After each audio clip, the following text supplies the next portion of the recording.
Good morning, and we are um, in the second day of the introduction to the Old Testament.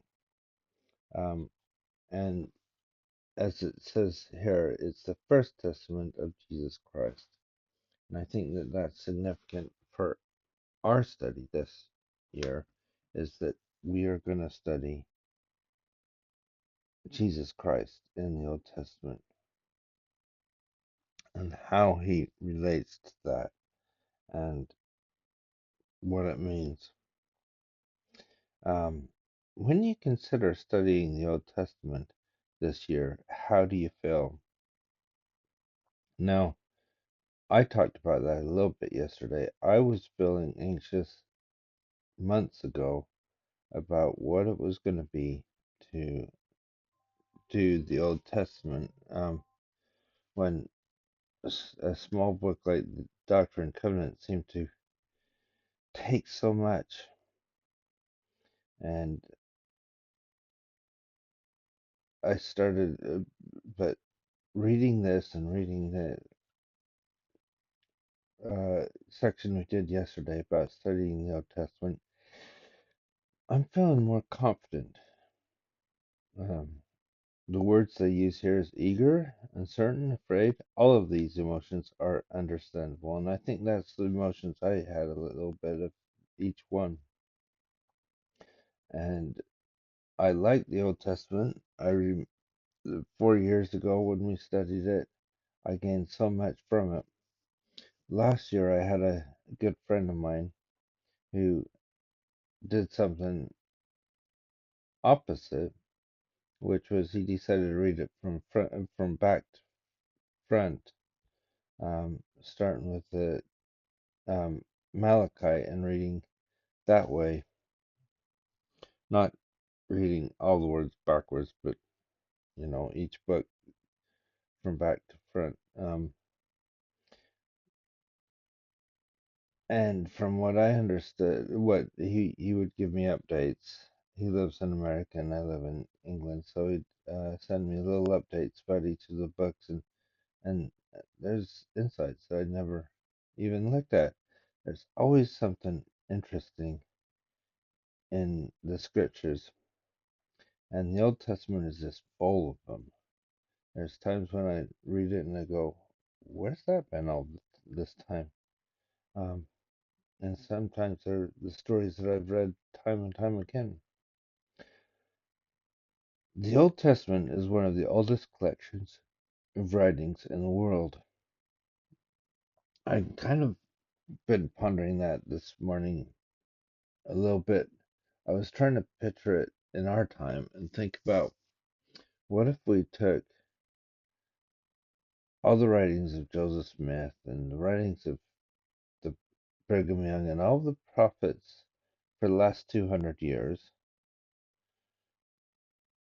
and put those somewhere where we could start putting them together. Let's just stick with that. Let's stick with. I also mentioned, well, what if we had writings of Chaucer and the writings of Shakespeare and a few others, and then go 2,000 years in the future when these are what we have, and then try to combine them all and go, okay, does this belong? Does it not belong? And then Chaucer, Shakespeare, and Joseph Smith all spoke English, but if you look at their writings, their English is a lot more different. And so you have to deal with, well, what does these mean next to these? And what did it mean in there? It's a lot of puzzles and pieces that of several puzzles. And one person put it that the scriptures are like a whole bunch of puzzles put together that you're supposed to be able to sort out and get the right puzzle with the right uh, picture, and so forth. And that sometimes, if you're doing it topical, those puzzles will fit really well together from all the different sources. Um, but when you're reading it chronologically, sometimes it doesn't fit the way that you want it to. It's interesting. Anyway, I just thought I'd throw that out there so we can see what we're dealing with. The Old Testament covers a large um, amount of time, um, and yet it is a collection of very sacred writings. It wasn't the reason why it lasted so long is because it was sacred writings, for the most part. And this can make it both exciting and intimidating. And that is how I'm feeling, a bit intimidated, but exciting. These writings come from an ancient culture that can seem foreign and sometimes strange or even uncomfortable. Yet, in these writings, we see people having experiences that seem familiar. We recognize gospel themes that witness of the divinity of Jesus Christ and his gospel.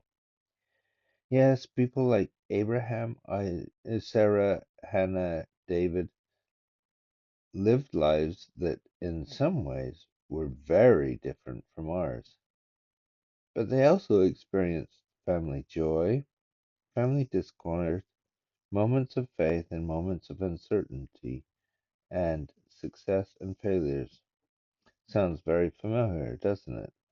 That's why we still read it, like all of us do. More important, they exercised faith, repented, and made covenants, had spiritual experiences, and never gave up on the promise of a Savior. As we learn how God moved in their lives, we also see Him in ours. And that's what we're going to concentrate a lot on this year. And we say with the psalmist, Thy word is a lamp unto my feet, and a light unto my path. Therefore thy servants love it. Psalm 119, 105, 104.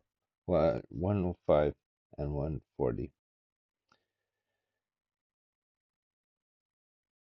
I hope that we can really dig in this year and enjoy the parts of the Bible that we read, the Old Testament, and that we get that spiritual feeling and see those things that really can pertain to us.